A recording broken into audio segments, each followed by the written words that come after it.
वायुमंडल में जल। आप पढ़ चुके हैं कि हवा में जलवाष्प मौजूद होती है।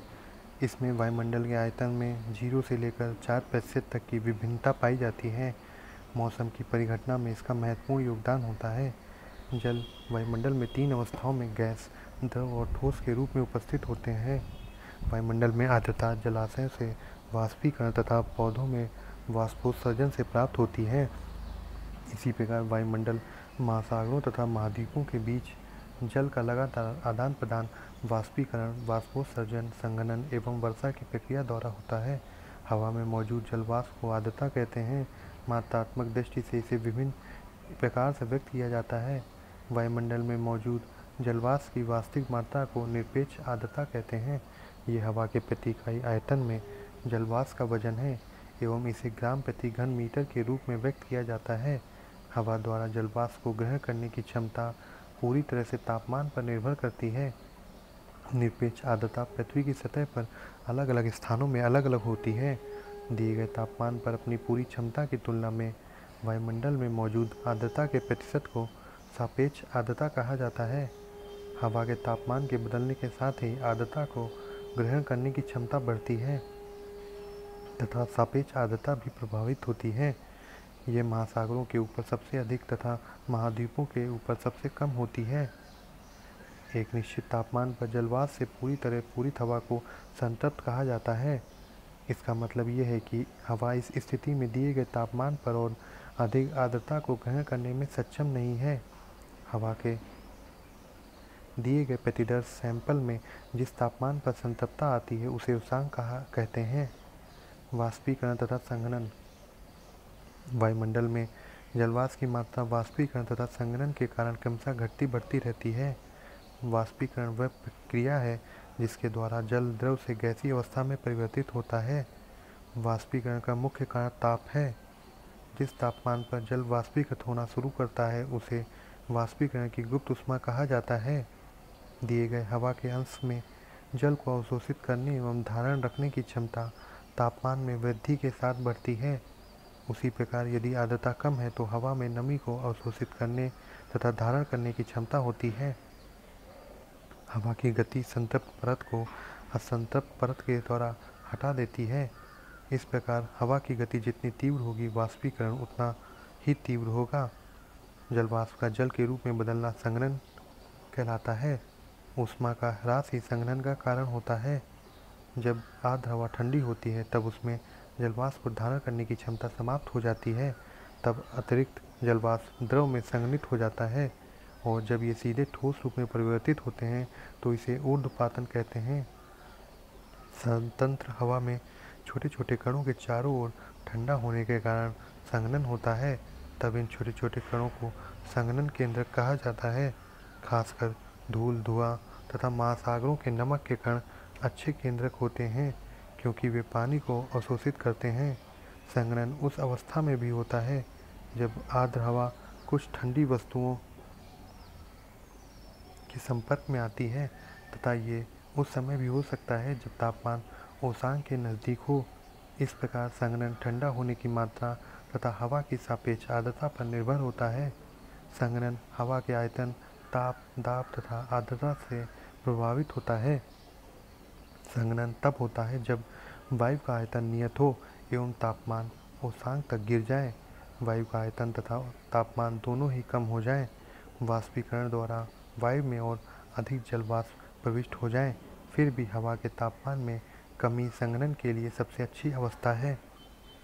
संघनन के बाद वायुमंडल की जलवाष्प या आर्द्रता निम्नलिखित में से एक रूप में परिवर्तित हो जाती है। ओस, कोहरा, तुषार एवं बादल। स्थिति एवं तापमान के आधार पर संघनन के प्रकारों को वर्गीकृत किया जा सकता है। संघनन तब होता है जब उष्मांक जमाव बिंदु से नीचे होता है तथा तब भी ये संभव है जब उष्मांक जमाव बिंदु से ऊपर होता है। जब आर्द्रता धरातल के ऊपर हवा में संघनन केंद्रकों पर संग्रहित न होकर ठोस वस्तु जैसे पत्थर, घास तथा पौधों की पत्तियों की ठंडी सतहों पर पानी की बूंदों के रूप में जमा होती हैं, तब इसे ओस के नाम से जाना जाता है।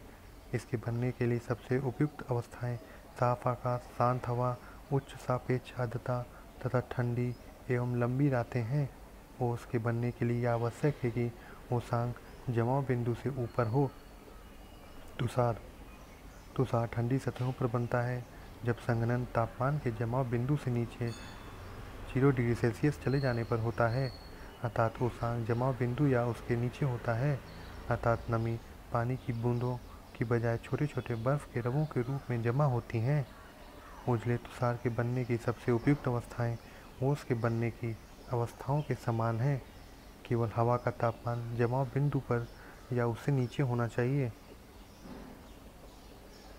कोहरा एवं कुहासा जब बहुत अधिक मात्रा में जलवाष्प से भरी हुई वायु संहति अचानक नीचे की ओर गिरती है, तब छोटे छोटे धूल के कणों के ऊपर ही संघनन की प्रक्रिया होती है। इसलिए कोहरा एक बादल है जिसका आधार सतह पर या सतह के बहुत नज़दीक होता है।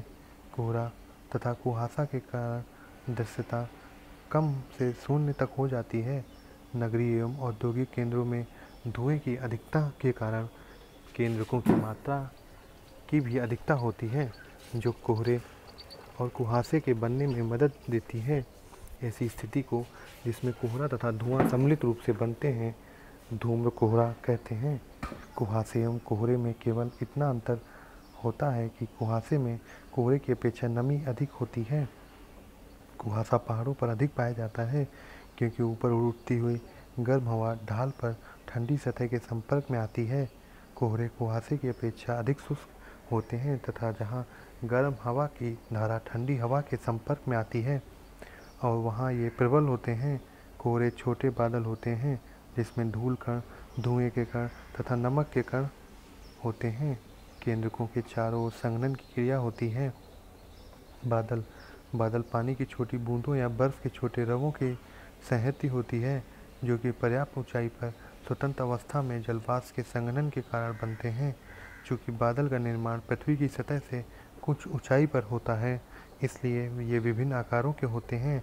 इनकी ऊंचाई, विस्तार, घनत्व तथा पारदर्शिता या अपारदर्शिता के आधार पर बादलों को 4 रूपों में वर्गीकृत किया जाता है: पच्छाद मेघ, कपासी मेघ, स्त्री मेघ, वर्षा मेघ। पच्छाद मेघों का निर्माण 8000 से 12000 मीटर की ऊंचाई पर होता है। ये पतले तथा बिखरे हुए बादल होते हैं जो पंख के समान प्रतीत होते हैं। ये हमेशा सफ़ेद रंग के होते हैं। कपासी मेघ रुई के समान दिखते हैं। ये प्रायः 4000 से 7000 मीटर की ऊंचाई पर बनते हैं। ये छितरे तथा इधर उधर बिखरे देखे जा सकते हैं। ये चपटे आकार वाले होते हैं। स्तरी मेघ, जैसा कि नाम से प्रतीत होता है, ये परतदार बादल होते हैं जो कि आकाश के बहुत बड़े भाग पर फैले रहते हैं। ये बादल सामान्यतः या तो ऊष्मा के ह्रास या अलग अलग तापमानों पर हवा के आपस में मिश्रित होने से बनते हैं। वर्षा मेघ काले या गहरे स्लेटी रंग के होते हैं। ये मध्य स्तरों या पृथ्वी की सतह के काफ़ी नज़दीक बनते हैं। ये सूर्य की किरणों के लिए बहुत ही अपारदर्शी होते हैं। कभी कभी बादल इतनी कम ऊंचाई पर होते हैं कि ये सतह को छूते हुए प्रतीत होते हैं। वर्षा मेघ मोटे जलवाष्प की आकृति विहीन संहति होते हैं। ये 4 मूल रूपों के बादल मिलकर निम्नलिखित रूपों के बादलों का निर्माण करते हैं: ऊंचे बादल, पच्छाद स्त्री, पच्छाद कपासी। मध्य ऊंचाई के बादल, स्त्री मध्य, कपासी मध्य। कम ऊंचाई के बादल, स्त्री कपासी, स्त्री वर्षा मेघ एवं कपासी वर्षा मेघ। वर्षण स्वतंत्र हवा में लगातार संघनन की प्रक्रिया संघनित कणों के आकार को बड़ा करने में मदद करती है। जब हवा का प्रतिरोध गुरुत्वाकर्षण बल के विरुद्ध उनको रोकने में असफल हो जाता है, तब ये पृथ्वी की सतह पर गिरते हैं। इसलिए जलवाष्प के संघनन के बाद नमी के मुक्त होने की अवस्था को वर्षण कहते हैं। ये द्रव या ठोस अवस्था में हो सकता है। वर्षण जब पानी के रूप में होता है उसे वर्षा कहा जाता है।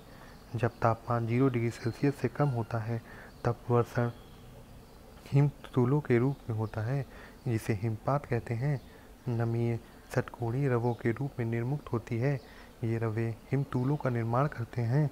वर्षा तथा हिमपात के अतिरिक्त वर्षण के दूसरे प्रकार सहिमवृष्टि तथा कर्कापात हैं। यद्यपि कर्कापात काफ़ी सीमित मात्रा में होता है एवं समय तथा क्षेत्र की दृष्टि से यदाकदा ही होता है। सहिमवृष्टि जमी हुई वर्षा की बूंदें हैं या पिघली हुई बर्फ़ के पानी की जमी हुई बूंदें हैं। जमाव बिंदु के तापमान के साथ जब वायु की एक परत सतह के नज़दीक आधे जमे हुए परत पर गिरती है तब सही वृष्टि होती है। वर्षा की बूंदें जो गर्म हवा से निकलती हैं तथा नीचे की ओर ठंडी हवा में से मिलती हैं, इसके परिणाम स्वरूप वे ठोस हो जाती हैं तथा सतह पर वर्षा की बूंदों से भी छोटे आकार में बर्फ़ के रूप में गिरती हैं।